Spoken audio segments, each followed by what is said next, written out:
নিশ্চয়ই অবগত রয়েছেন, চট্টগ্রাম বিশ্ববিদ্যালয়ে গত 2 দিন ইতিহাসের এক নারকীয় সংঘর্ষ সংঘটিত হয়েছে, যেখানে আমাদের প্রায় 450 থেকে 500 শতাধিক শিক্ষার্থী আহত হয়েছে। তারই ধারাবাহিকতা আজকে আমরা চট্টগ্রাম মেডিকেল কলেজে এসেছি এখানকার আমাদের আহত শিক্ষার্থী ভাই বোনদেরকে দেখতে, এবং ক্যাম্পাসে যেহেতু বর্তমানে 144 দ্বারা জারি রয়েছে, সেহেতু আমরা আমাদের যে বক্তব্যটা সেই বক্তব্যটা এখানে আমরা উপস্থাপন করার জন্য আপনাদের সবাইকে আহ্বান জানিয়েছি।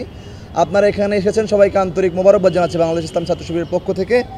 সম্মানিত উপস্থিতি, বাংলাদেশ ইসলাম ছাত্র শিবির একটি দায়িত্বশীল ছাত্র সংগঠন হিসাবে এই সংঘর্ষের এই ঘটনা শুরু থেকেই আমরা দায়িত্বশীলতার পরিচয় দেওয়ার চেষ্টা করেছি।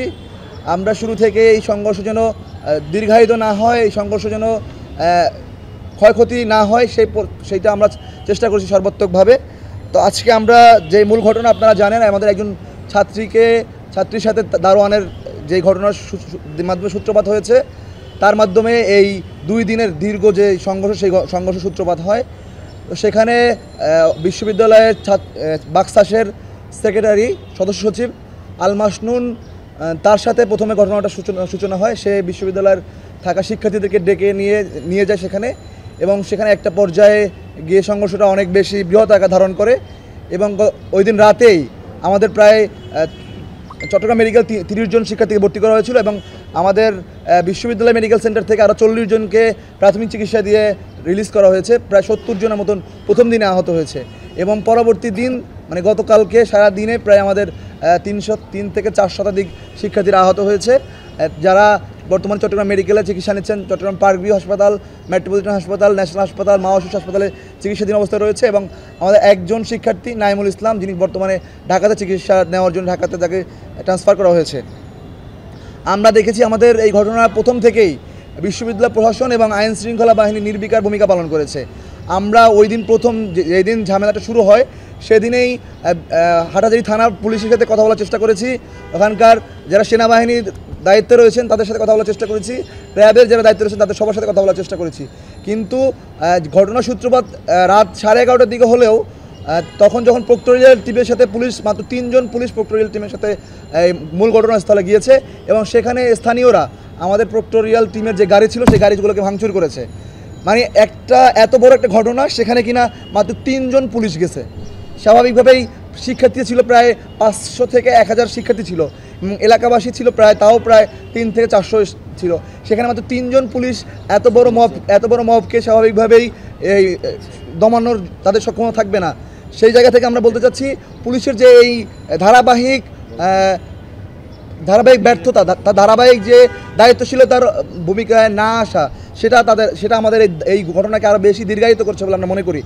আমরা ওই দিন সেনাবাহিনী রাত 12টায় ঘটনা শুরু হলেও সেনাবাহিনী আসতে রাত 4টা বাজে। এর মধ্যে আমাদের অনেকগুলো শিক্ষার্থী আহত হয়, যার কারণে আমরা মনে করি সেনাবাহিনী এই যে লম্বা সময় করে আসার কারণে আমাদের এই ঘটনাটা ওই দিন রাতে অনেক বেশি হয়েছে। এবং তারা আসার পরও শিক্ষার্থীদেরকে ক্যাম্পাসে পাঠানোর চাইতে তারা সামনের দিকে এগিয়ে যাওয়াটাকে বেশি গুরুত্বপূর্ণ করেছে। এবং আমরা মনে করছিলাম তাদের যেই অবস্থান ছিল এটাকে একটা ট্যুর হিসেবে আমরা উপস্থাপন করতে পারি। তারা শিক্ষার্থীদেরকে নিয়ে একটা ট্যুর দিয়ে আসছে 1 নম্বর গেট পর্যন্ত। এরপরে ওই দিনে ঘটনা গেল, দ্বিতীয় দিন সেনাবাহিনী এবং র্যাব যৌথ বাহিনী আসছে বিকাল 4টার দিকে। আমার সাথে যখন সর্বশেষ মানে শুরুতে কথা হচ্ছিল, ওখানকার র্যাবের যিনি এসপি ছিলেন, তার র্যাব সম্ভবত ওই দিন দুপুর 1টার দিকে এসেছে, কিন্তু সেনাবাহিনী আসতে সেখানে প্রায় 4টা থেকে 5টা বেজে গেছে। এর মধ্যে স্থানীয় সন্ত্রাসীরা আমাদের প্রায় 3 থেকে 400 শিক্ষার্থীকে কুপিয়ে জখম করে বিভিন্নভাবে আহত করেছে, এবং তাদেরকে আমরা চিকিৎসা নেওয়ার জন্য বিশ্ববিদ্যালয় এবং বিশ্ববিদ্যালয়ের পরিবহন দপ্তরের সহযোগিতায় আমরা শহরে পাঠানোর চেষ্টা করেছি। এবং আমাদের বিশ্ববিদ্যালয় প্রশাসনও সেখানে অনেকটা ব্যর্থতার পরিচয় দিয়েছে। তারাও এই স্থানীয় নিরাপত্তা বাহিনীর সদস্যদেরকে বিশ্ববিদ্যালয়ের অভ্যন্তরে নিয়ে এসে আমাদের নিরাপত্তা নিশ্চিত করতে ব্যর্থ হয়েছে বলে আমরা মনে করছি। সম্মানিত সাংবাদিক বন্ধুগণ, আমরা যখন এই ঘটনাটা ঘটে আমরা আমাদের কেন্দ্রীয় সভাপতির সাথে কথা বলি। কেন্দ্রীয় সভাপতির মাধ্যমে আমাদের সাবেক কেন্দ্রীয় সভাপতি ডক্টর সাইদ আব্দুল্লাহ মোহাম্মদ তাহেরের মাধ্যমে প্রধান উপদেষ্টাকে জানানো হয়, এবং প্রধান উপদেষ্টা স্বরাষ্ট্র উপদেষ্টাকে সেখানে জানানোর পরে তারা পদক্ষেপ নেওয়ার জন্য এখানকার সেনাবাহিনীর জিওসি এবং সবাইকে নির্দেশনা দেয়। এরপরে যদি বলি, আমাদের চিকিৎসা আমাদের যে দাবিগুলো নিয়ে আমরা উপস্থাপন করতে চাচ্ছি, সেটা হচ্ছে আমাদের যে সকল শিক্ষার্থীরা আহত হয়েছে, আহত সংখ্যাটা আমরা তো বললাম আপনাদেরকে।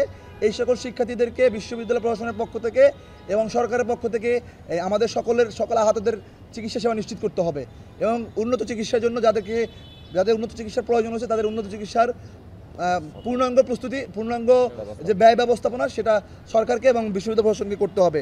এবং আমরা গতকালকে আলটিমেটাম দিয়েছিলাম যে গতকালকেই সকালে আমরা এই যে হামলার প্রতিবাদে একটি বিক্ষোভ অবস্থান করেছিলাম, সেখানে আমরা জানিয়েছিলাম যে 24 ঘন্টার ভিতরে অপরাধীদেরকে গ্রেফতারের আওতা নিয়ে আসা, কিন্তু আমরা দেখেছি আমাদের যারা প্রশাসন রয়েছে, যৌথ বাহিনী রয়েছে, তারা এটা সক্ষম হয়নি। আমরা মনে করছি আমরা প্রথমে উল্লেখ করেছি যে আমাদের ক্যাম্পাসে আমরা সংঘর্ষ করলাম না কেন, অন্যতম কারণ হচ্ছে বর্তমানে ক্যাম্পাস এবং ক্যাম্পাসের পার্শ্ববর্তী এলাকায় 144 ধারা জারি রয়েছে। আমরা মনে করছি যতক্ষণ পর্যন্ত আমাদের ক্যাম্পাস এবং ক্যাম্পাসের পার্শ্ববর্তী এলাকা পূর্ণ নিরাপত্তা এবং এই যে উদ্ভূত যে পরিবেশ তৈরি হয়েছে, এই পরিবেশ পূর্ণ নিরাপদ ক্যাম্পাস এবং সন্ত্রাসমুক্ত না হবে, ততক্ষণ পর্যন্ত আমাদের এই 144 ধারা জারি রাখার আমরা আহ্বান জানাচ্ছি। যতক্ষণ পর্যন্ত এই সন্ত্রাসীরা নিবৃত্ত না হবে, সন্ত্রাসীদের গ্রেপ্তার করা না হবে এবং আমাদের ক্যাম্পাসের যেই নিরাপদ ব্যবস্থাপনা সেই ব্যবস্থাপনা করতে না পারবে, ততক্ষণ পর্যন্ত আমাদের এই 144 ধারা জারি রাখার ব্যাপারে আমরা আমাদের দাবি উপস্থাপন করছি। এবং আমরা মনে করছি যে সকল অপরাধীদেরকে রয়েছে, আমরা অনেকবার উপস্থাপন করেছি, এর আগেও বিশ্ববিদ্যালয় এবং বিশ্ববিদ্যালয় পার্শ্ববর্তী এলাকার সাথে অনেকগুলো সমস্যা হয়েছে, যেগুলোতে আমরা অনেকবার বলার চেষ্টা করেছিলাম।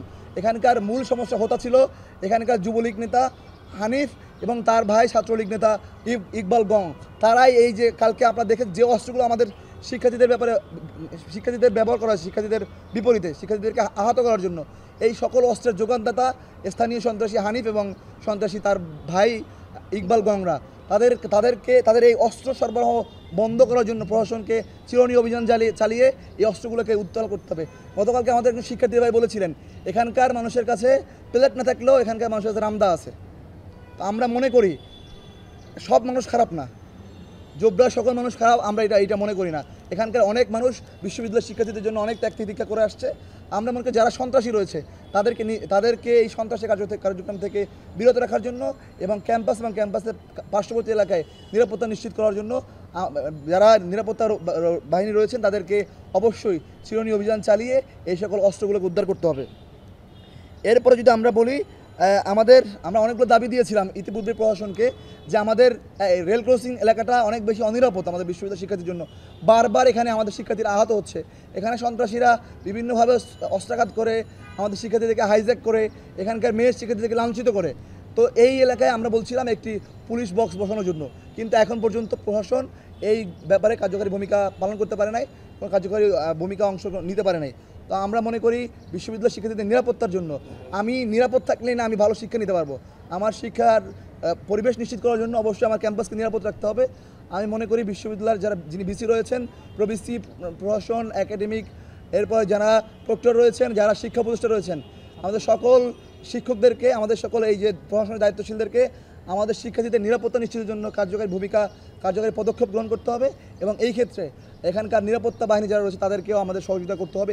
এই সহযোগিতাটা আমরা চাচ্ছি এবং আমরা আমাদের দাবি যদি মৌলিক কথা যদি বলি, আমাদের যে সকল সন্ত্রাসীরা রয়েছে তাদেরকে গ্রেফতার করতে হবে দ্রুত সময়ের মধ্যে এবং আমাদের শিক্ষার্থীদের উচ্চমানের চিকিৎসা নিশ্চিত করতে হবে এবং ক্যাম্পাসের স্থায়ী নিরাপত্তার জন্য একটি কার্যকরী পদক্ষেপ নিতে হবে। এটা ছিল আমাদের আজকের প্রেস ব্রিফিংয়ের বক্তব্য।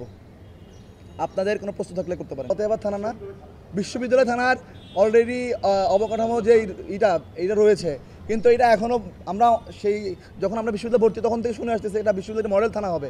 আসলেই দরকার, কারণ এর পূর্বেও যখন ঘটনা ঘটেছে আমাদেরকে গুলি করতেছিল হানিফের সন্ত্রাসীরা। সেখানে আমি যখন হাটাজারি থানার ওসিকে ফোন দিলাম যে ভাই আপনার ফোর্স কোথায়, আমাদেরকে তো গুলি করতেছে, তখন সে বললো যে আমার ফোর্স যাচ্ছে। আস্তে আস্তে আধা ঘন্টা সময় নিল, সেখানে মাত্র 3 জন পুলিশ পাঠাচ্ছে ওইবারও। এবং গতকালকে পরশুদিন একই সেম ঘটনা ঘটেছে, 3 জন ফোর্স পাঠাইছে। যেখানে সন্ত্রাসীরা আমাদেরকে হামলা করতেছে, হামলাকে প্রতিহত করার জন্য 3 জন পুলিশকে আসলে সম্ভব কিনা তাদের পক্ষে, এইটা অযৌক্তিক। এবং আমরা মনে করি এইটা অবশ্যই দরকার বিশ্ববিদ্যালয়ের নিরাপত্তা এবং বিশ্ববিদ্যালয় পার্শ্ববর্তী এলাকার, কারণ যেহেতু এখানকার পরিবেশটা অন্যান্য বিশ্ববিদ্যালয়ের মতন একই না, আমাদের যে জিওগ্রাফিক্যাল যেই একটা সিচুয়েশন রয়েছে, অবস্থান রয়েছে, এখানে উচ্চমানের নিরাপত্তা নিশ্চিত করা দরকার। সেইখানে আমাদের অবশ্যই বিশ্ববিদ্যালয়কে থানা মানে নিয়ে আসা এবং আমাদের যেই বিশ্ববিদ্যালয় মডেল থানা করার কথা, এটাকে আমরা জানাচ্ছি স্বরাষ্ট্র মন্ত্রণালয়ের প্রতি অনুরোধ জানাচ্ছি আমাদের এই থানাকে দ্রুত সময়ে কার্যকর করতে হবে। 80% আবাসন নিশ্চিত করতে আমাদের সেবার বিষয়টা কি?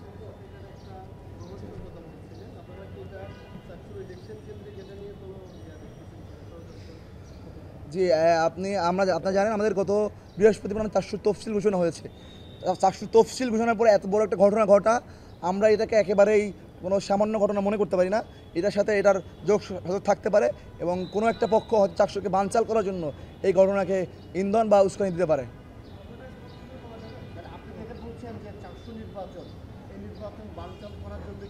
না, এটা আমরা হতে পারে বলছি।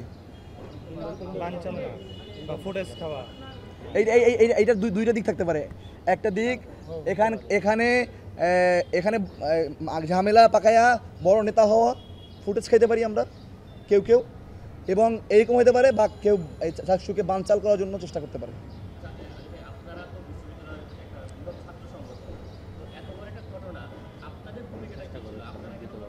জি ধন্যবাদ। আপনারা অবশ্যই শুরু থেকে দেখেছেন আমাদের বিশ্ববিদ্যালয়ের এখানে বিশ্ববিদ্যালয় সেক্রেটারি রয়েছেন, বিশ্ববিদ্যালয়ের অন্য দায়িত্বশীল বাইরে রয়েছেন। আমরা আপ্রাণ চেষ্টা করেছি এই ছাত্রদেরকে ক্যাম্পাসের ভিতরে রাখার জন্য, যারা বারবার যাচ্ছিল তাদেরকে আমরা ফিরিয়ে ক্যাম্পাসে ঢুকানোর জন্য। এই জন্য আমাদেরকে বিভিন্ন ধরনের ট্যাগ গালি শুনতে হয়েছে এবং যেই পক্ষটা শিক্ষার্থীদেরকে উস্কানি দিয়েছে সেই পক্ষটা বিভিন্নভাবে আমাদেরকে শিক্ষার্থীদের বিপরীত মুখে দাঁড় করানোর চেষ্টা করেছে। আমরা শুরু থেকে দায়িত্বশীলতার ভূমিকা পালন করার চেষ্টা করছি, কারণ আমরা তো ভাইয়া জানি এখানে আমরা ইট আর লাঠি দিয়ে কি এই সন্ত্রাসীদের অস্ত্রের বিরুদ্ধে দাঁড়াতে পারবো না। সুতরাং আমরা মনে করছিলাম যে আসলে যদি আমরা এই বড় ধরনের ঘটনার সাথে সম্মুখীন না হতে চাই, তাহলে অবশ্যই আমাদেরকে এখান থেকে নিবৃত্ত থাকা উচিত। সেই জায়গা থেকে আমরা দায়িত্বশীলতার ভূমিকা পালন করছি।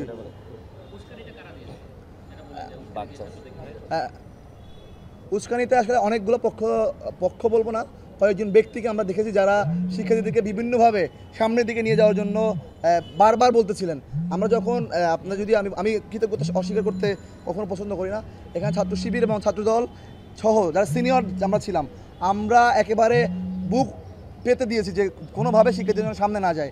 সেখানে কয়েকজন শিক্ষার্থীকে যারা আমরা বললাম, এবং আপনারা মিডিয়াতে দেখবেন তাদের নামগুলো মিডিয়াতে বিভিন্নভাবে এসেছে, তারা শিক্ষার্থীদেরকে সামনে নিয়ে যাওয়ার চেষ্টা করছে এবং আমরা যারা সিনিয়র ছিলাম আমরা সর্বোচ্চ চেষ্টা করেছি যেন আমাদের শিক্ষার্থীরা সামনে না গিয়ে নিরাপদ থাকতে পারে।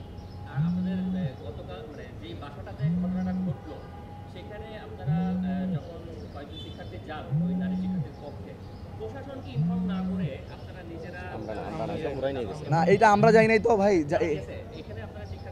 আমরা মনে করছি এই ঘটনাটা এত দূর যাইতোই না যদি আমাদের ওই সকল শিক্ষার্থী বন্ধুরা প্রশাসনকে ইনফর্ম করে প্রশাসনকে নিয়ে যাইতো, এবং তাহলে আর আমাদের ঘটনাটা এত দূর পর্যন্ত যাইতো না।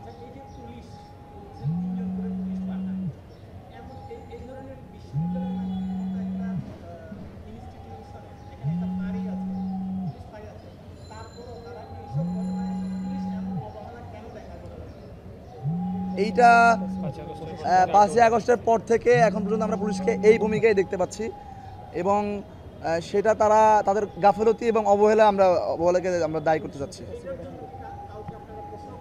আমরা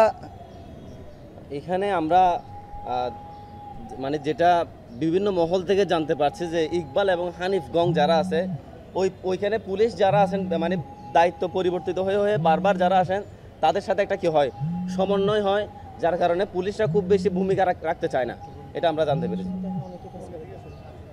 জি, আর কারো প্রশ্ন আছে? হবে সেজন্য বিশ্ববিদ্যালয় প্রশাসনকে ভূমিকা রাখতে হবে এবং চট্টগ্রামে যারা আইন শৃঙ্খলা বাহিনী আছে তাদেরকে আমরা উদাত্ত আহ্বান জানাই। কালকে এসপি সাহেবকে জানিয়েছি, এখানকার ডিসিকে জানিয়েছি, আমরা অন্যান্য যারা ছিল এদেরকে জানিয়েছি। এবং সর্বশেষ আমরা যদি বলি, আমরা আমাদের গতকাল থেকে কয়েকটা টিম গঠন করে দিয়েছিলাম। আমাদের বিশ্ববিদ্যালয়ের অর্থ সম্পাদক, বিশ্ববিদ্যালয় সাহিত্য সম্পাদকের নেতৃত্বে চিকিৎসা টিম রেডি করেছিলাম আমরা, যারা চট্টগ্রাম মেডিকেলে এবং চট্টগ্রাম পার্কভিউ হাসপাতাল, মেট্রোপলিটন হাসপাতালে আহতদেরকে চিকিৎসার ব্যাপারে সহযোগিতা করেছে। এবং আমাদের বিশ্ববিদ্যালয় সেক্রেটারির নেতৃত্বে একটি রেস্কিউ টিম গঠন করা হয়েছিল, যারা ওখানে যারা অন স্পটে যারা আহত হয়েছে তাদেরকে দ্রুত সময়ের ভিতরে বিশ্ববিদ্যালয় মেডিকেলে নেওয়া এবং বিশ্ববিদ্যালয় মেডিকেল থেকে শহরে স্থানান্তরিত করার জন্য তারা কাজ করেছে।